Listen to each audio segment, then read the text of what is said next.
48 घंटे 48 घंटे 48 घंटे अमेरिका के राष्ट्रपति डोनाल्ड ट्रंप ने एक बार फिर ईरान को 48 घंटे का अल्टीमेटम दिया।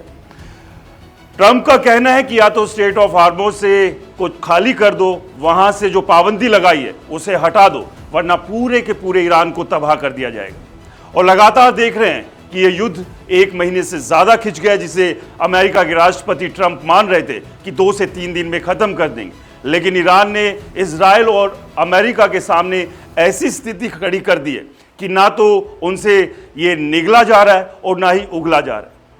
तीनों तरफ से अपनी अपनी बातों पर ये देश अड़े हुए हैं। अमेरिका कहता है कि ईरान आकर समझौता करे और ईरान कह रहा है कि वो घुटने नहीं टेकेगा। और यही वजह है कि 1 महीने से ज्यादा ये युद्ध लंबा खिंच चुका है और अब आगे कितना जाएगा ये खैर समय बताएगा। और इस युद्ध का व्यापक तौर पर अब बाकी चीजों पर भी बड़ा गहरा असर देखने को मिल रहा है। तेल के दाम लगातार बढ़ रहे हैं, जिसकी वजह से महंगाई, खाने के सामान, ट्रांसपोर्टेशन और बाकी चीजों पर सीधा असर पड़ रहा है। इसमें ना केवल बाकी देश बल्कि अपने देश भारत में भी स्थिति लगातार गंभीर होती जा रही है। गैस की किल्लत है, पेट्रोल डीजल की किल्लत है, लेकिन सरकार का दावा है कि चीजें अभी संभली हुई है। सिर्फ विपक्ष इस तरह के आरोप लगा रहा है। लेकिन इस सब के बीच सोने चांदी ने जिस तरह से इस युद्ध के दौरान रिएक्ट किया, उस सब ने सब लोगों को चौंका दिया। अच्छे अच्छे एक्सपर्ट्स की राय जो है वो धरी की धरी रह गई, क्योंकि जब जब युद्ध हुआ है इतिहास गवाह है सोने चांदी जो है उन्होंने हाई का रिकॉर्ड बनाया। लेकिन यहां पर लगातार सोने चांदी गिर रहे हैं। और अब अमेरिका के राष्ट्रपति डोनाल्ड ट्रंप के इस नए अल्टीमेटम के बाद सोने चांदी की क्या स्थिति रहेगी और ओवरऑल सिनेरियो किस दिशा में जा रहा है, आज इस एक्सप्लेनर में हम आपको वही समझाएंगे स्टेप बाय स्टेप। तो इसलिए इस वीडियो को अंत तक जरूर देखिए, क्योंकि यहां पर आपके तमाम सवालों और आशंकाओं का जवाब आपको मिलने वाला है। तो सबसे बड़ी बात कि ट्रंप की जो धमकी है, क्या वो सोने चांदी को ले डूबेगी? क्योंकि लगातार ट्रंप धमकियां दे रहे हैं और इसका असर सोने और चांदी पर भी देखने को पड़ रहा है। ट्रंप का जो अल्टीमेटम था, ट्रंप ने जो सीधा अल्टीमेटम ईरान को दिया है, उसमें 8 बजे रात ईस्टर्न टाइम और भारत के सुबह के 5:30 बजे उन्होंने ये बयान दिया था। जो भाषा थी अमेरिका के राष्ट्रपति की, वो एक राष्ट्रपति जैसी नहीं थी, एक गुस्साए हुए नेता के जैसी थी।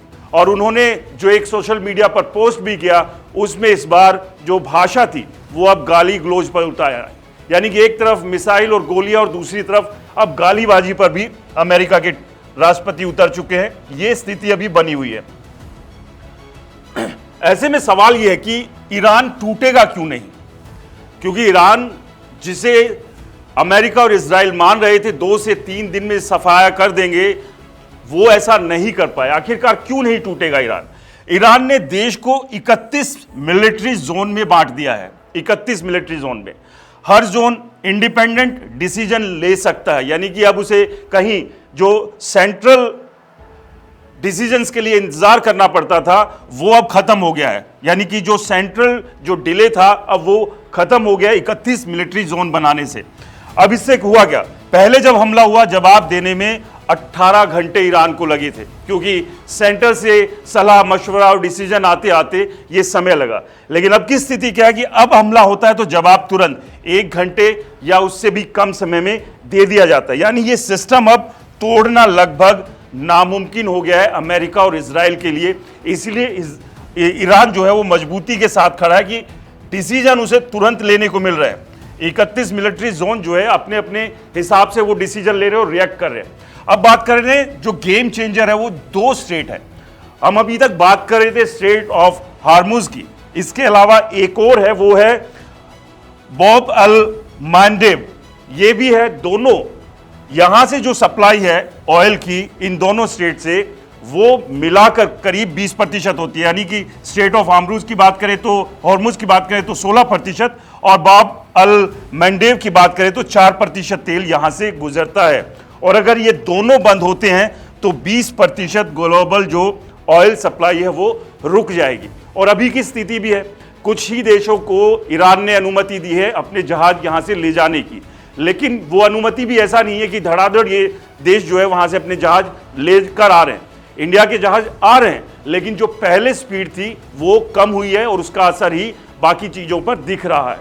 इसलिए लगातार कहा जा रहा है कि अगर ये दोनों पूरी तरह से बंद हुए तो स्थिति बड़ी खराब होगी तमाम देशों के लिए, और इसका असर भारत पर भी दिखेगा और दिख रहा है। अब बात करते हैं कि जो ऑयल क्राइसिस है उससे ग्लोबल शॉक कैसे आएगा। रिपोर्ट्स बताती है कि 30% तेल का संकट है, भारत पर इसका असर 50 से 56% पड़ेगा, और आखिरी टैंकर जो 11 अप्रैल को पहुंचेगा उसके बाद सप्लाई गैप जो है वो सोचिए, पेट्रोल डीजल सब कुछ आसमान पर होगा। सप्लाई आ रही है लेकिन वो उतनी तेजी से नहीं आ रही है, रुक रुक कर आ रही है, और इसी वजह से तमाम चीजों पर, महंगाई पर उसका असर दिख रहा है। अब बात करते हैं मार्केट में क्या होगा। पहला, शेयर बाजार में पैनिक सेलिंग जो कि पहले से दिख रही है, स्टॉप लॉस ट्रिगर करेगा, और जो मार्जिन कॉल है वो आनी शुरू होगी, और जब मार्जिन कॉल आनी शुरू होती है तो लोग जो अपना पैसा वहां से निकालना शुरू करते हैं, वो जो कि दिख रहा है। दूसरा, गोल्ड में शॉर्ट टर्म में गिर सकता है।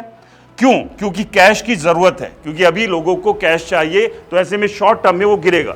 तीसरा, डॉलर की डिमांड वो ऊपर की तरफ बनी हुई है, ऐसे में जो सेफ करेंसी है यानी क्राइसिस में गोल्ड भी बिक सकता है, और ये दिख रहा है कि बहुत सारे लोगों ने गोल्ड के रिजर्व को जहां पैसा लगाया हुआ था उसको वहां से निकाला, क्योंकि शेयर बाजार के अंदर बहुत ज्यादा नुकसान हुआ, तो अपने प्रॉफिट को बैलेंस रखने के लिए बहुत सारे लोगों ने जो गोल्ड को निकालना शुरू किया, बेचना शुरू किया, उसकी वजह से भी गोल्ड के रेट गिरे।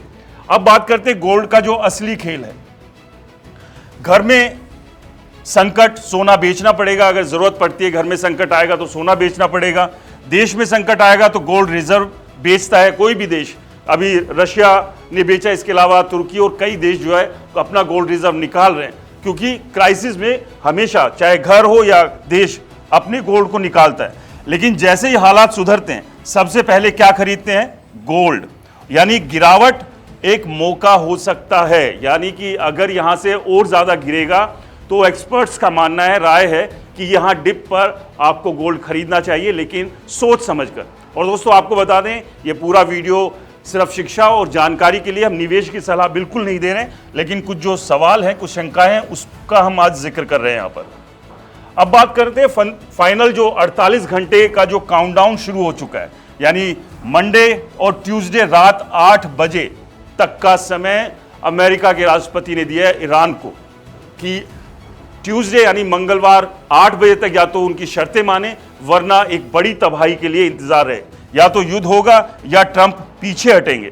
लेकिन मार्केट को सबसे ज्यादा डर किससे है? अनसर्टेनिटी से, यानी कि जो अनिश्चितता बनी हुई है, इससे मार्केट को सबसे ज्यादा डर है। और अनिश्चितता जब भी मार्केट में बनती है तो मार्केट हमेशा बहुत उठापटक मार्केट के अंदर होती है। अब मंगलवार 8 बजे, रात 8 बजे तक का इंतजार है। अब बात करते हैं क्लाइमैक्स में जो दो सिनेरियो उनका। पहला सिनेरियो, अमेरिका अगर कंट्रोल ले लेता है स्ट्रेट ऑफ हार्मोज पर, तो ऑयल सप्लाई नॉर्मल होगी, लेकिन धीरे धीरे। सिनेरियो 2, ईरान कंट्रोल रखता है तो टोल टैक्स लगाएगा और तेल महंगा हो जाएगा। अगर ईरान के पास ये कंट्रोल रहा तो ईरान ने साफ कह दिया है कि वो स्ट्रेट ऑफ हार्मोज पर टोल टैक्स लगा देगा। अब टोल टैक्स लगाएगा, जो फ्री में वहां से जहाज आते थे, अब अगर उन्हें पैसा देना पड़ेगा तो वो उस कोस्ट को तेल के में डालेंगे, और तेल अपने आप महंगा होगा, और तेल महंगा होगा तो आप समझिए इसका असर पूरी की पूरी इकोनॉमी के ऊपर पड़ेगा। तो ये वो सिनेरियो है। और इस सब के बीच अब अगर तेल महंगा होता है, बाकी चीजें, इन्फ्लेशन आता है, बाकी चीजें और महंगी होगी, तो जाहिर सी बात है इसका असर सोने और चांदी पर भी देखने को मिलेगा। फिलहाल सोने और चांदी में लगातार उतार चढ़ाव चल रहे हैं। कई बड़े एक्सपर्ट्स का मानना है कि आने वाले समय में एक बार फिर से सोना अपने हाई लेवल को फिर से छू सकता है, और चांदी भी एक बार फिर से 4 लाख जा सकती है। लेकिन फिलहाल मार्केट की जो स्थिति है उसमें ऐसा होते दिख नहीं रहा। कुछ लोगों को लगता है कि सोना 1 लाख के नीचे भी जा सकता है, इस बात की भी संभावना फिलहाल तो कम ही लग रही है। तो ऐसे में सोने और चांदी में जो लोग निवेश करना चाहते हैं या जिन्होंने किया हुआ है, वो बेचने या खरीदने से पहले मार्केट को अच्छे से समझें, क्योंकि पूरा मार्केट खबरों के जो सेंटिमेंट्स है उनके ऊपर चल रहा है, और सेंटिमेंट्स लगातार ऊपर नीचे हो रहे हैं। इसलिए कोई भी खबर, किसी भी एक्सपर्ट्स की राय को एकदम से आप ये ना माने कि वो सही है। मार्केट को अच्छे से समझें, जानें, उसके बारे में रिसर्च करें, और किसी अच्छे एक्सपर्ट से बातचीत करने के बाद ही कहीं पर इन्वेस्ट करें। तो दोस्तों, आपकी क्या राय है? आने वाला समय कैसा रहेगा? मंगलवार रात 8 बजे तक का जो अल्टीमेटम ट्रंप ने दिया है, उस अल्टीमेटम के बाद क्या स्थिति हो सकती है? क्या ईरान ट्रंप की बात मानेगा? और अगर ट्रंप की बात नहीं मानी तो क्या अमेरिका सच में पूरी तरह से ईरान को तबाह कर देगा? हमें कमेंट्स कर अपनी राय जरूर बताएं। वीडियो पसंद आया तो इसे लाइक करें, शेयर करें और हमारे चैनल को सब्सक्राइब और फॉलो करना बिल्कुल ना भूलें। नमस्कार।